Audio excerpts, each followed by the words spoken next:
नमस्कार दोस्तों, स्वागत है आपका हमारे YouTube चैनल वन एग्जाम में।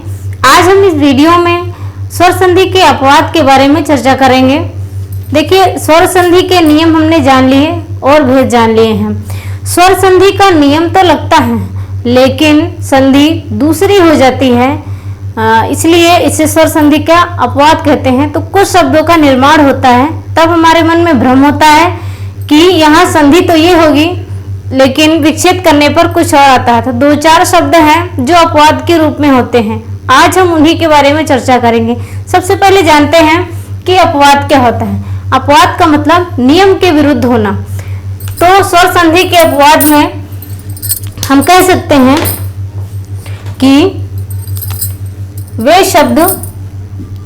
शब्द जिनके निर्माण में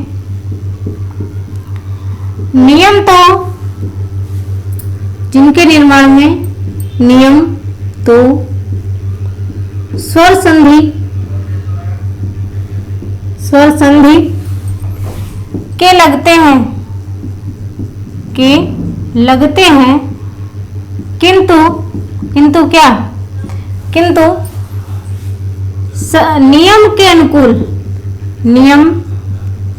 के अनुकूल कि जैसा नियम के अनुकूल स्वर संधि में ही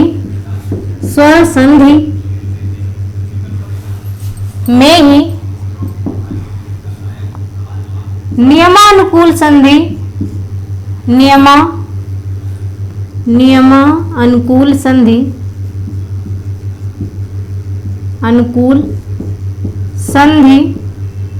शब्द का निर्माण नहीं होता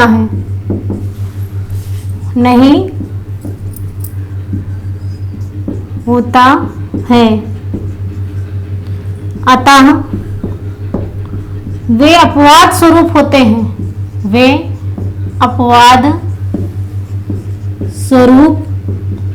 हैं। ये हमने देख लिया कि अपवाद किसे कहते हैं या अपवाद के रूप में कौन होते हैं। कुछ शब्द हैं, जैसे वे शब्द होते हैं, हमने लिखा कि अक्षौहिणी। एक शब्द ये है, इस शब्द का संधि विच्छेद करें तो क्या होगा? अक्ष धन ऊहिणी, यही होगा। अक्षधन ओहिणी नहीं होता है, इसका विच्छेद ये होगा अक्ष ओहिणी। यहाँ इस वर्ण में आ है और इधर ऊ है। नियम क्या है? ये नियम किसका है? देखें तो गुण संधि का है। किस संधि का है? गुण संधि का है। किंतु संधि युक्त शब्द बनने पर, जब शब्द बना तो देखिए यहाँ पर क्या है?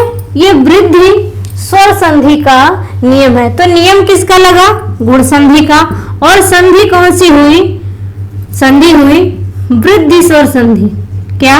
वृद्धि स्वर संधि। तो जो नियम लगा उस नियम के अनुकूल ना होने पर ये किस संधि का उदाहरण है? गुण संधि का अपवाद हो गया। क्या? गुण संधि का अपवाद हो गया। ये हमने एक शब्द देख लिया, तो इसका विच्छेद क्या होगा? अक्षधन ऊहिणी, और संधि होने पर अक्षौहिणी बनता है। ये जो ना है अणा में बदलेगा, वो व्यंजन संधि के विकार कारण, जैसे कि जो मूर्धन्य वर्ण होते हैं उनके आने पर जो ना होता है इसका अणा में परिवर्तन हो जाता है। जैसे और शब्द देखें, नवोढ़ा। जैसे एक शब्द और देखते हैं,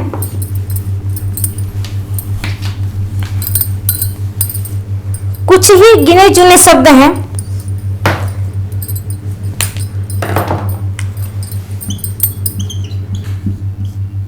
नवोढ़ा क्या है? नवोढ़ा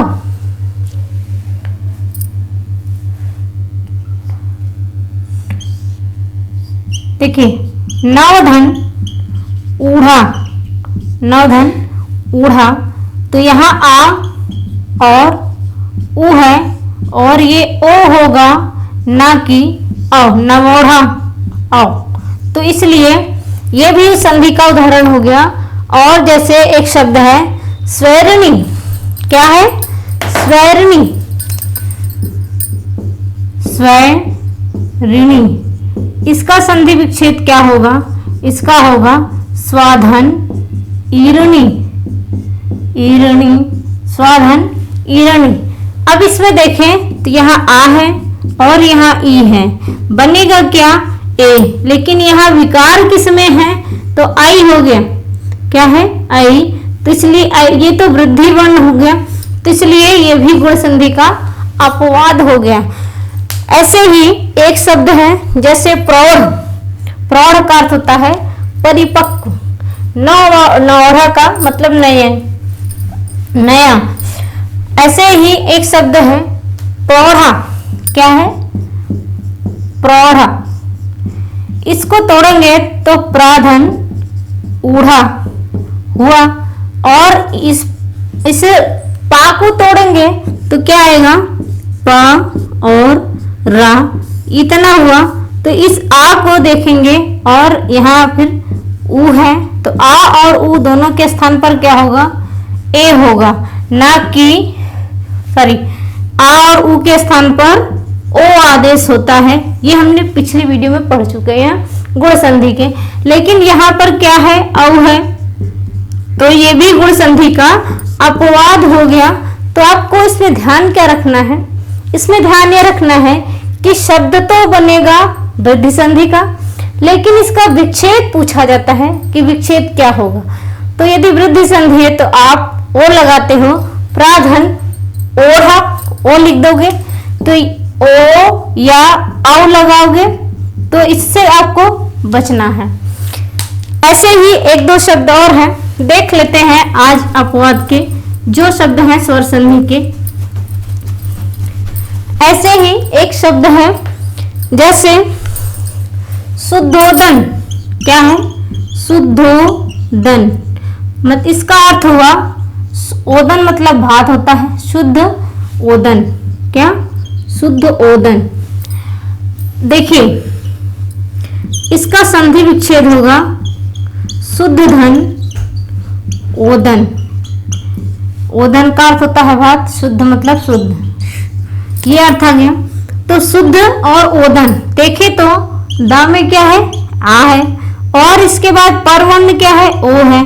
और आ और ओ किस संधि का नियम होता है? तो हमने देखा था कि वृद्धि रादेश, मतलब कि वृद्धि संज्ञक वर्ण वहां होंगे जहां पर आया आ के बाद ए आई ओ औ आता है, तो वृद्धि वर्ण का आदेश हो जाता है दोनों के स्थान पर। तो यहाँ आदेश किसका होना चाहिए? औ का।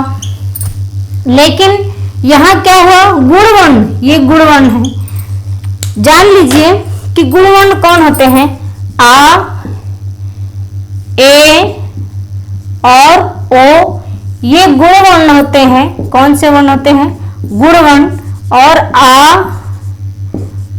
औ, ऐ, ये क्या है?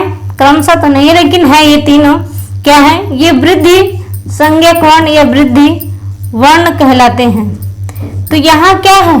यहाँ ओ है जो गुण संधि में आते हैं, इसलिए ये किसका अपवाद हो गया? ये वृद्धि संधि का अपवाद है। कौन सा? ये वृद्धि। नियम क्या है? वृद्धि का है, तो वृद्धि संधि का अपवाद हो जाएगा। ऐसे ही एक उदाहरण और देखते हैं, क्या है? बड़ा ही महत्वपूर्ण है, एक दो परीक्षा में पूछा भी जा चुका है। जैसे शब्द है अधरोष्ठ, क्या है? अधरोष्ठ। आप खुद लिखते होंगे तो बताइए क्या होगा लिखने पर और तोड़ने पर। जब हम इसका विच्छेद करते हैं शब्द का तो क्या होगा? अधर, धन, ओष्ठ, मतलब नीचे का जो ओष्ठ होता है वो अधरोष्ठ होता है। यहाँ रा से तो आया आसर, और यहाँ ओ है। अब नियम तो वृद्धि का करता है, किसका? वृद्धि का। तो ये भी वृद्धि संधि का अपवाद हो गया। ऐसे ही कंठोष्ठ है, क्या है? कंठोष्ठ। कंठोष्ठ तो कंठ धन ओष्ठ, कंठ धन ओष्ठ, ये भी वृद्धि संधि का अपवाद है।